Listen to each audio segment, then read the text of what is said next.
Welcome to Diverse and Inclusive Leaders, the podcast show where I interview the most inspirational and thought-provoking leaders of today and unearth their unique stories of diversity and inclusion to help inspire, educate and motivate others to make the world a better place. Today, I am delighted to be joined by Dean Curtis. Dean is the Managing Director for Reed Business Information, a division of RELX, a FTSE 20 company and global provider of information-based analytics and decision-making tools for professional and business customers. Dean has had a wealth of international exposure, working within high-profile businesses in senior positions. Prior to taking on the role at Reed, he also worked in the data and information industry for a number of years, worked in asset management, finance, private client businesses at well-known businesses like Investec, HSBC, Investment Bank and Rothschilds. In addition to the day job, Dean also holds a number of non-executive and charitable positions, helping businesses which are on need. He's very passionate indeed about making the world a better place when it comes to business, wider society, and also the world of diversity, inclusion and belonging. Finally, he was previously a professional football coach, which I'm looking forward to learning more about today. I believe he did that over in Sydney as well, and California, which sounds very glamorous indeed, where he worked for 3 different clubs in the Premier League, having coached all bar one continent. Welcome to the show, Dean. Thank you for having me, Leila. It's great to be here. Thanks so much indeed. And before we get into the nuts and bolts of the podcast today, because I know there's a whole plethora of subjects that you are very passionate about, which we're going to be exploring. But I wonder, for those listeners who perhaps don't know you and your background as well as I do, whether you might be able to kindly give us a rundown of how you came to be where you are today, both personally and also professionally, because it sounds it's been an interesting roller coaster getting up to where you are right now. It absolutely has, and I'd like to say it was well planned out, but I can't say that is actually true. I live out on the coast of Essex and did at the time. I've travelled around a fair bit, but at that particular time, London was a very accessible place, and I had some friends who I used to play with previously, and those friends worked in the city. So I ended up writing a few letters to banks and heading off to the city for a few years, and began in private client fund management and asset management, which was a great start to learn the financial services industry like I did early in my career. Was a great business grounding. And then a few years into that, I had the opportunity of getting back into football, and my father was a football coach, so I went through all my UEFA exams and whatever, and on my final exam, somebody that was there from Tottenham, and I had the opportunity then to go and work at the club, and I did the youth team there, and then I also did a bit of work at Charlton, and then also at Norwich for a very short period. And that background has probably given me more actually in the business world than business has itself, which we can probably go into a bit deeper. But after traveling around the world and various different things, you start to think, well, football is a very short-term job. You know, in business, you get a few quarters to deal with it. In football, it can be 2 weeks and 4 games, and the person you're working for loses their job. In terms of stability, really, I went back into the business world, and from there moved into data and technology, which was obviously a very emerging and disrupting theme at that time in business, which has kind of served me well, if you like. And in that world, I was in sales and commercial and presenting, businesses to market. I'm not sure my parents ever longed for me to be a salesperson, but nothing really happens without them.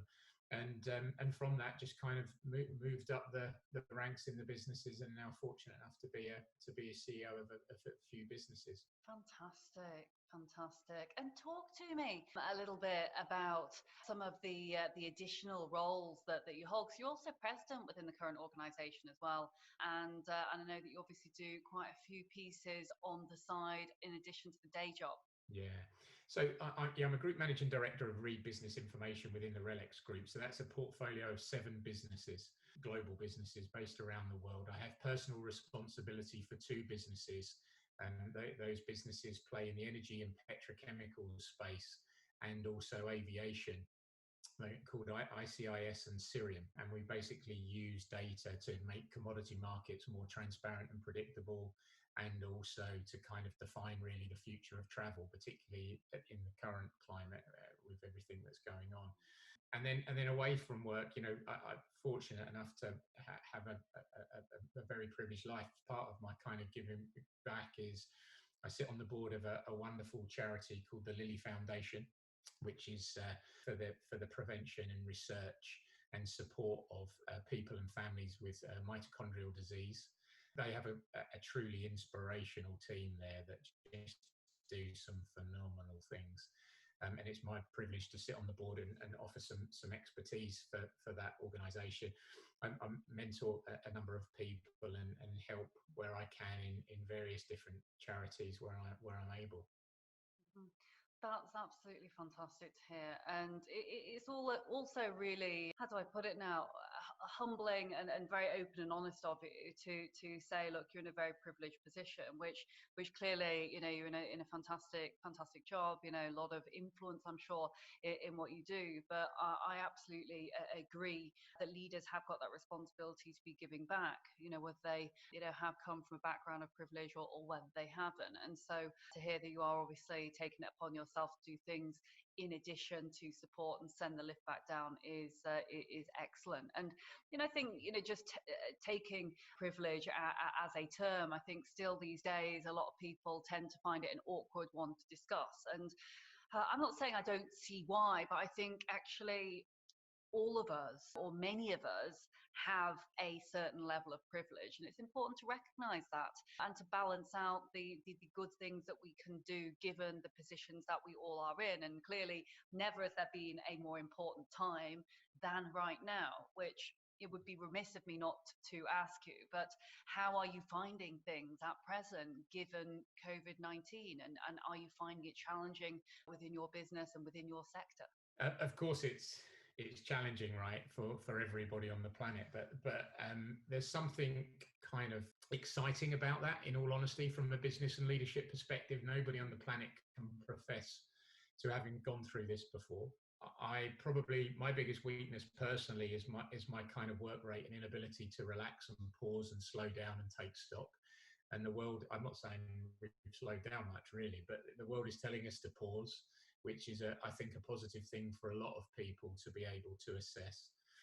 And history shows, I think, in times like this that individual and societal needs come closer and closer together in periods of crisis, which has to be a positive thing, right? So my only hope from all of this, apart from the fact that they find a vaccine as quickly as possible, is that we all learn lessons from this and come out of it with stronger individuals, teams, businesses and communities, because it would be a shame if we didn't. It would be a shame if we longed to go back to everything that we had before. I think all of us have got some positive habits and things through this period of time that we potentially wouldn't have had. And that could be something as simple as remote working, flexible working, even for a lot of managers. We have people homeschooling children, and it's nice to see them come in and see them in the back of the video conference, whereas before the parents were, don't come in, I'm doing a conference call. It's their home, and you see more of the real person. So taking some of that stigma away, I think, is positive. But all in all, you have to start to look at, I think, the period of fear and uncertainty was the first part, and now you start to look and wade through it of what's going to happen in the future. How long will this go on for? How do you plan for the future? And there'll be opportunities that come from it. And whilst it's not right, and the definition of success has changed pretty considerably for almost every business on the planet, it does provide opportunities. And I guess the only other thing I would add to that really is culture is probably more important now than it's ever been before. And I think the businesses, and this is great for D&I in particular, right? Because the businesses that were set up well culturally are absolutely going to be the businesses that prevail from this. Because if you have a common purpose, and I'm a huge believer that people aren't motivated by money. Of course, everybody needs the money that they need to have to live. But I think behind every successful person, there is a connection to a purpose and something bigger.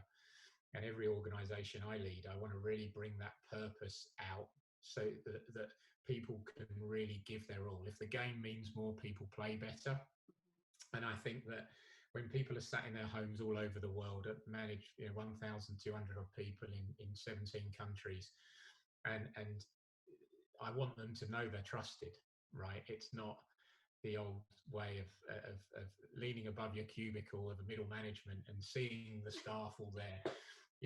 There's so much positive coming from this, like, as I mentioned, the flexible, but they can only do that if everybody's connected to a single purpose and they know what their role in the team is and how they are connected with each other.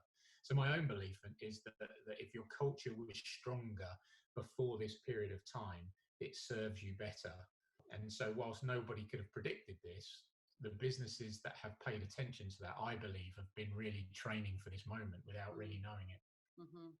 That's really interesting what you're saying there. And again, I absolutely concur. I think what we are going to see is a fascinating, almost a divide between those businesses that have really stepped up to the plate and have been able to be nimble and agile enough to actually change and pivot their ways of working such to reflect the current business environment, but also those teams who have, whether they've got a great culture to start with or whether they've had a culture that perhaps could have been better, those that really manage to harness that commonality and the common purpose, as you say, are the ones that are more likely to have the resilience to be able to get through these choppy waters and ultimately come out of the other side. And again, you rightly say, look, no one has got a crystal ball in this situation. We really, as leaders, how much can we plan for things like this? But at the same time, there are businesses that are seizing this opportunity, clearly, which you are and your team is, Dean, and thinking, right, we've almost been preparing all of our life, all the management books, the management spiel that we've heard. This is absolutely, it could be a big game changer. I speak to a lot of executives and I hear people talk about being agents for change and all this kind of stuff, and it's fantastic. But I think, God, never is there a more relevant time for us genuinely to be those actual physical agents for change, not only because we want to, but because we have to. Yeah. There's no, crisis makes people change, right? And I think it will accelerate some of the change that was happening anyway. And I couldn't agree with you more. But that it comes from culture. And if you have a very inclusive culture that is diverse, that promotes different ideas, different ways of thinking and innovation, you're more likely to spot the opportunities of tomorrow and be able to adapt your resources to capture those. There will be some very, very successful businesses that end up growing that began at this moment in time. And that's because, in my opinion, they do things like that well. Indeed. And obviously the business you operate is one that's very well known, very high up in the FTSE. You guys and girls are very, very proud of how diverse the organisation is. And of course, not just within gender and within BAME, etc., but within many different facets. I wonder whether you could kind of talk us through a little bit about some of the makeup of your diverse global team, but also because you're obviously a data and analytics expert, what your thoughts are about the future. What are we seeing in terms of possible trends and changes moving forwards?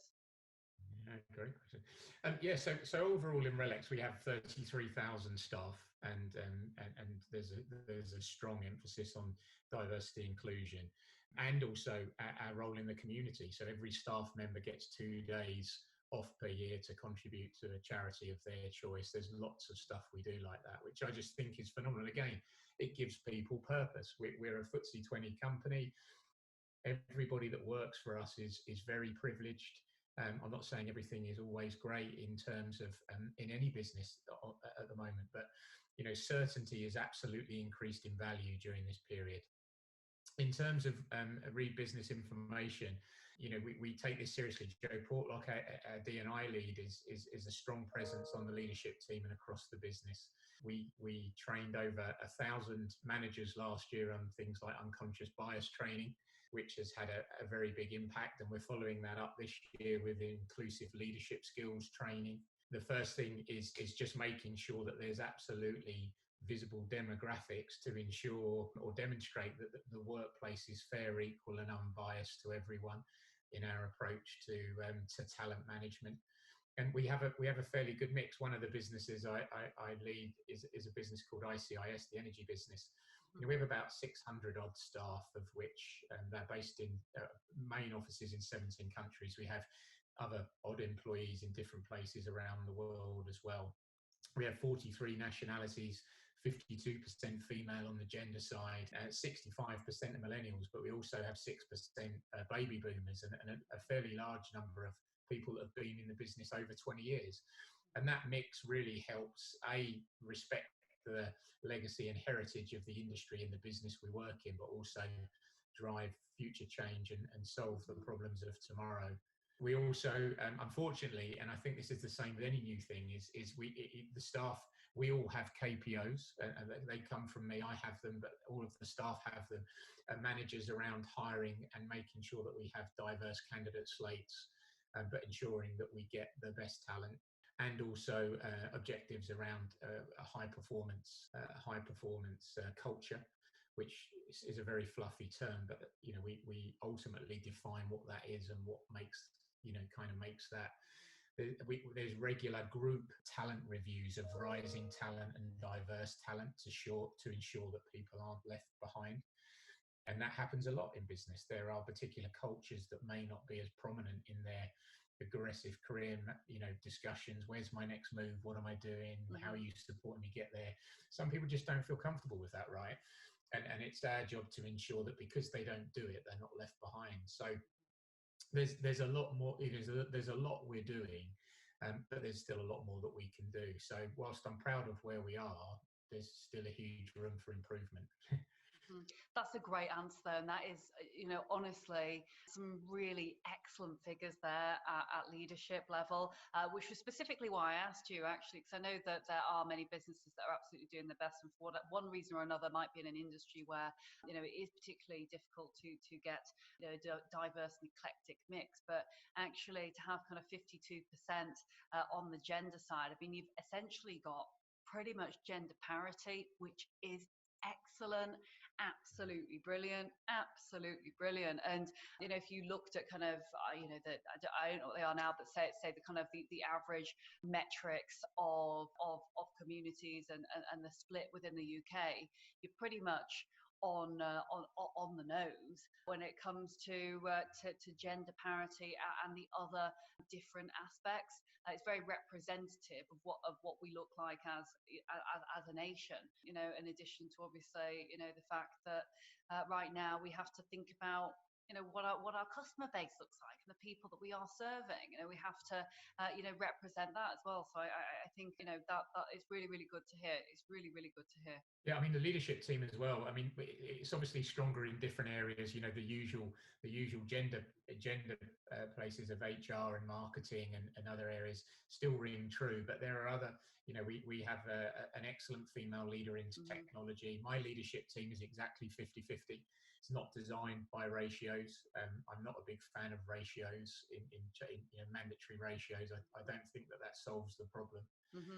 I think that you end up putting people in a position where they're potentially not suited and uncomfortable, and the people around them know that. But so it's more about the approach of getting to the ratio and how you support people. It's very interesting that you bring up ratios, actually, or ratios and or quotas, because I mean, quotas in particular is a word that not many people like, and I understand why that is.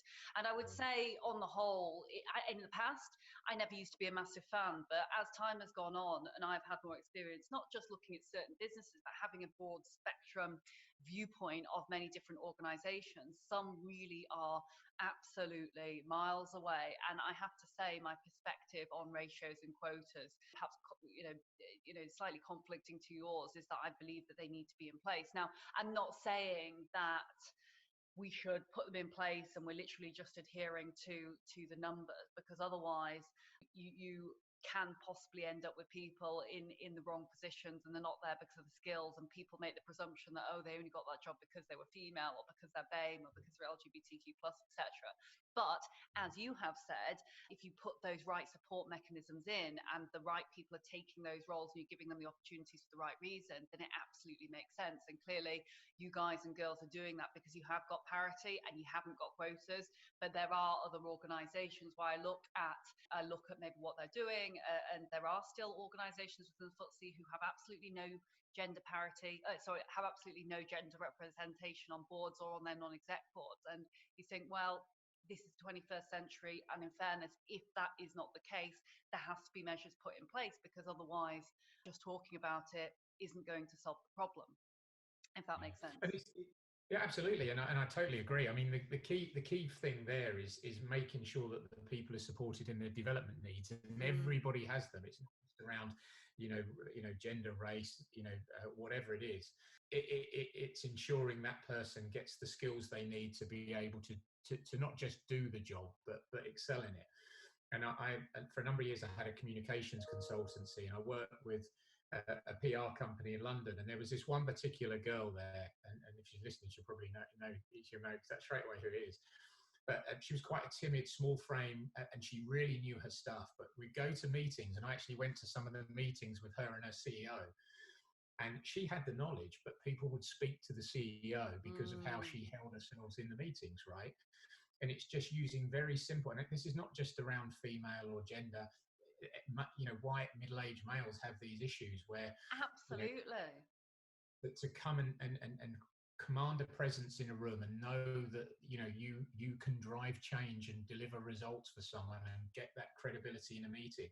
Very small, simple techniques to get there.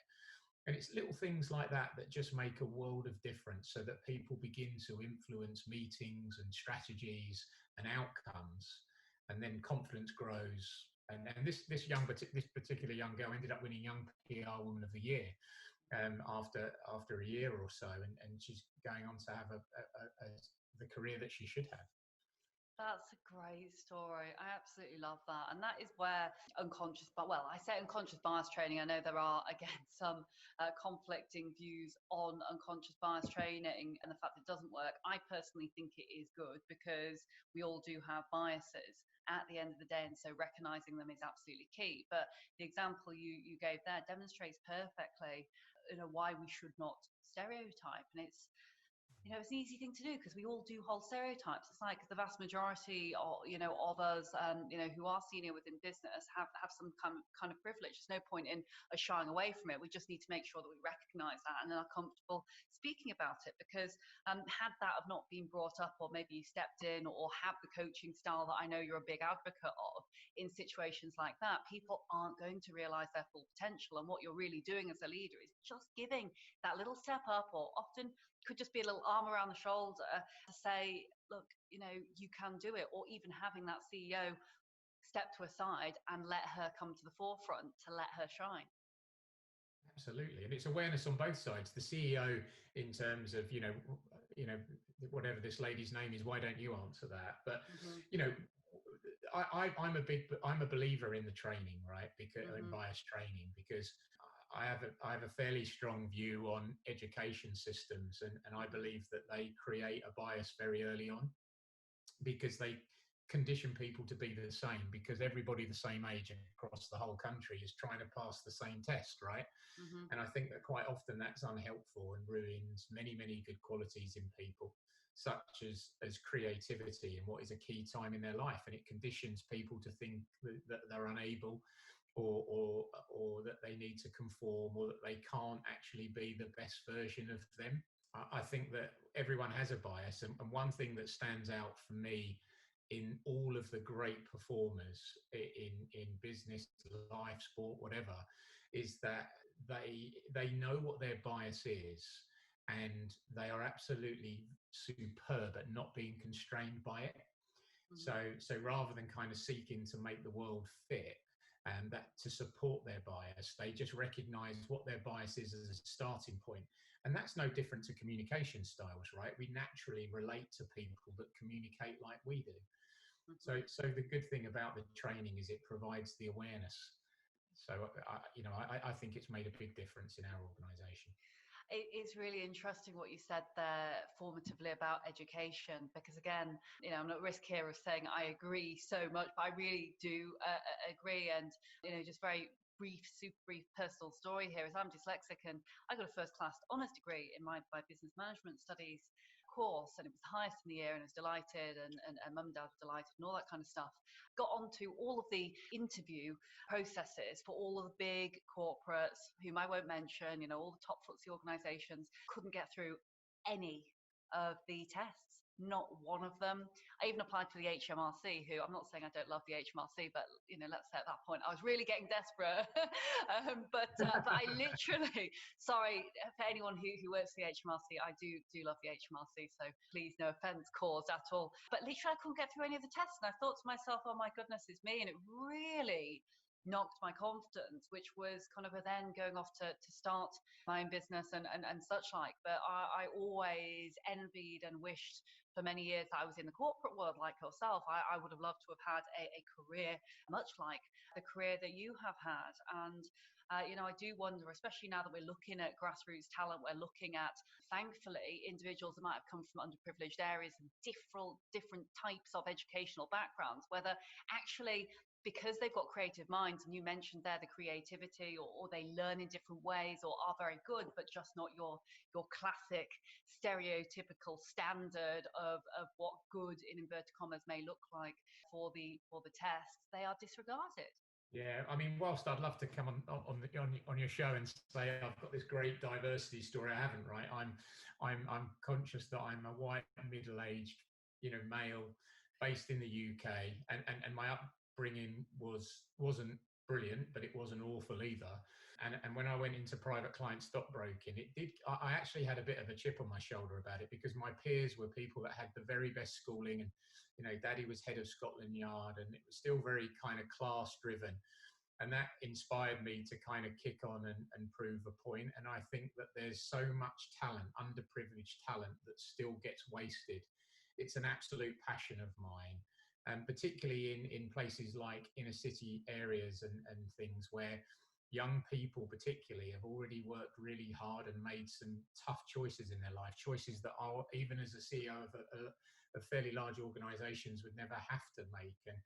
And you see some of that, right? The gap in exam success for people in the UK, as an example, that get free school meals. I think the statistic is something like just over 32% pass rate of 5 GCSEs A to C, compared to the national average of 60.3. And, it breaks my heart that potential innovation and results are just lost on such a huge scale, based on where someone lives, who their parents are, and their beginning in life. And my own view is that shouldn't happen in this world, because quite often those people have the passion, desire, hunger, resilience, creativity to go on and do amazing things. And there's many examples of that. So I can concur, like Richard Branson as a dyslexic, as an example of that. My middle daughter's dyslexic. And I look at some of the challenges she had, and I've probably got a bit of that in me as well, in all honesty. Mm-hmm. Dean, thank you so much for sharing that story. I mean, I've got a number of comments on it, if you wouldn't mind me saying, but I think that is such a beautiful, articulate story that you just told there. And I really hope for all of our listeners, especially because you very modestly said, well, you almost feel, on the show, which is called Diverse and Inclusive Leaders, you're a white guy in the UK, and you're a leader in a very senior position. Actually, it's individuals like you that are incredibly inspirational, and that we all really need as fantastic allies who really believe in the benefits of diversity and inclusion and belonging, can give other people confidence. Because not only have you described actually a really good example of upward social mobility, which I wholeheartedly believe is a very, very big aspect of diversity and inclusion. Because let's face it, diversity and inclusion and belonging is not just about race, just about gender, etc.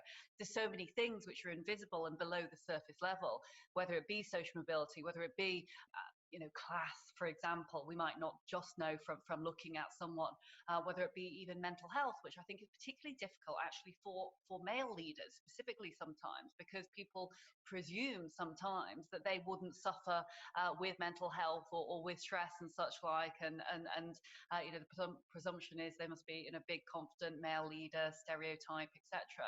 But actually that is another key piece of D&I. But it's a brilliant story, and like you, I had a chip on my shoulder. I think there's many leaders who do, and interestingly about the whole chip on the shoulder piece, like Branson and lots of those other famous entrepreneurs, I'm absolutely sure that that's been a real big drive when it comes to having the fire in the belly to spur them on to getting to where they are. I don't know whether the same has been for yourself, but clearly you were mixing with people who perhaps you felt quite different to. Absolutely, yeah, and you can either use it as an excuse or you can use it to drive you, right? And there's a big thing in there. So most, I think, of what we've spoken about already is based on culture and how you make people feel, and that and for me that's D&I starts there, right? You've got to have inclusion is driven by a very empowered, open culture where people can have courage. Mm-hmm. And that, I think, touches hugely on the mental health piece. Mm-hmm. And the reason that's so important, I mean, I'm a big believer that a lot of people in their lives struggle with mental health at some point. I have, and I make a point of telling them, I don't need to be the big leader that everyone hides behind my wing. That's not, in my opinion, what a strong leader is. At 23, 24 years old, I struggled with anxiety terribly. I ended up, having a program with, in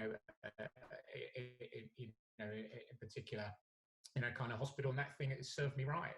I don't believe I could do my job as well as I do now without having that particular experience. And even in this environment, I would like to have the psychological safety in my businesses where staff can say, if they're stuck at home, homeschooling kids, older parent, or away from their family somewhere else in the world, they feel that they can pick the phone up to me or somebody else and share that, because that's absolutely a high performing culture. And from sport, I've asked many people, I ask them two questions that I meet: what makes the best performing individuals the best, and what makes the best teams the best? And a variety of different famous and other non-famous people, and they all say the same thing about teams. It's psychological safety, where people can sit in a room or around a table or whatever and say what they really think without fear of being judged. And the very best teams have that at the highest degree compared to normal or average teams. And I think, to your point, just creating an environment where that can happen is so critical. And then that promotes inclusion. And I don't believe you can get diversity without inclusion. And if you do, it's going to be for a very short period. And so that's all driven by that. I absolutely concur. Inclusion is far more important. Yes, of course, we want to have diverse mindsets and experiences around the boardroom table, but if they're not bound together with the glue that is required, then there's just no point. There's no point in having diversity without inclusion. I absolutely agree. Before we wrap up for today, I'm really keen, if it's okay with you, and I know that you've listened to a number of the other podcasts before, but we're going to move into the lightning round, if that's okay. So I'm going to give you 30 seconds, literally, to answer the next set of following questions, if that's all right, Dean. Absolutely, yeah, let's do it. Okay, good stuff. So obviously we've been talking a lot about diversity and inclusion, but what does diversity, inclusion and belonging mean to you personally? So for me, it's about how you make people feel in the organisation, that they are treated fairly and respectfully and are valued and they belong. And I speak a lot to people about being the best version of them each and every single day. And that's kind of what leadership is, right? Helping people achieve things that they didn't believe is possible. So for me, we just spoke about inclusion coming before diversity, but it's creating that culture of an empowerment where people can be the best version of themselves and belong. What's the point in hiring somebody to change them? Do you know what I mean? You want to bring the best out in them. And that's very, very hard to do, but in business, we're conditioned to do it. Great answer. And another big one, actually, what's your secret to success? For me, I know it's a bad answer because it's probably a weakness of mine. Hard work works, and just making sure that you can be the best version of you all of the time. And some of that is quite simple in terms of it's doing the 1% of things that 99% of the people won't do. And I say won't because I believe everybody can. So I told you that the team example on psychological safety of what the best teams have. If you ask most best sports psychologists what the best individuals have, it's not this amazing genius magic. It is the innate ability to do the mundane things continually better with consistency every single day. That is excellence and elite performance. And very, very few people are willing to do it. Everybody can. I truly believe that. It's so true. Hard work beats talent when talent doesn't work hard. Absolutely. Spot on. And what about authentic leadership? I know we have talked a lot about courageous conversations and such and culture, but what does authentic leadership, which perhaps is an overused term these days, what does that mean to you? Yeah, well, I mean, integrity and authenticity go hand in hand, right? And I believe that you have to be yourself as a leader, as a person, because particularly in times like this in crisis, you can't lie. You need to make decisions quick. People see a different side. And through my career, I've been running businesses where the building has caught on fire, or people have passed away, and you've got to speak to their family and colleagues. The only way to be is yourself. And I see so many people in business try and be a different version of them, and I think that's a waste of effort and time. Be the best version of you and be comfortable with it. And as a backstreet Essex boy, if you want to put it like that, I could spend ages polishing my speech and doing other things, but is that really going to make me effective? And do I really want to be and put myself in a place where someone would judge me on that over my ability to bring teams together and achieve results? It's probably not where I want to be. I love that.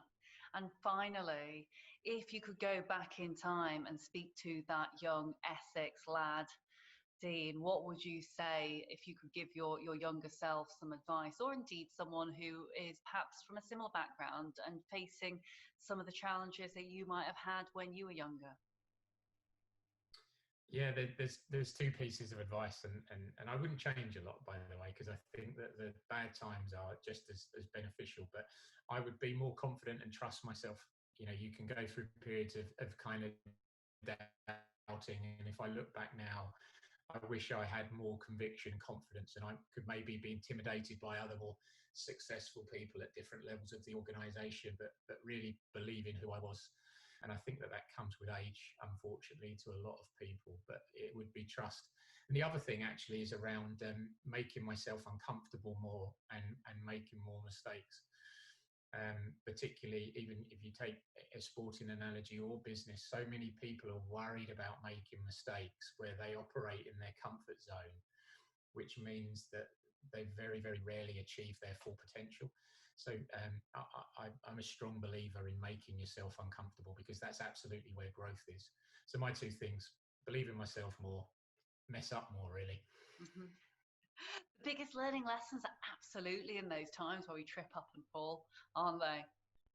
Yeah, someone spoke to me once about career, and I had two kind of fairly downward dips in my career, and particularly as a young person, your career kind of goes linearly upwards. And they said it doesn't always happen like that. There's many famous cases that Muhammad Ali didn't box between 25 and almost 29 years old. I think in his prime, Sinatra didn't have a recording contract at 35.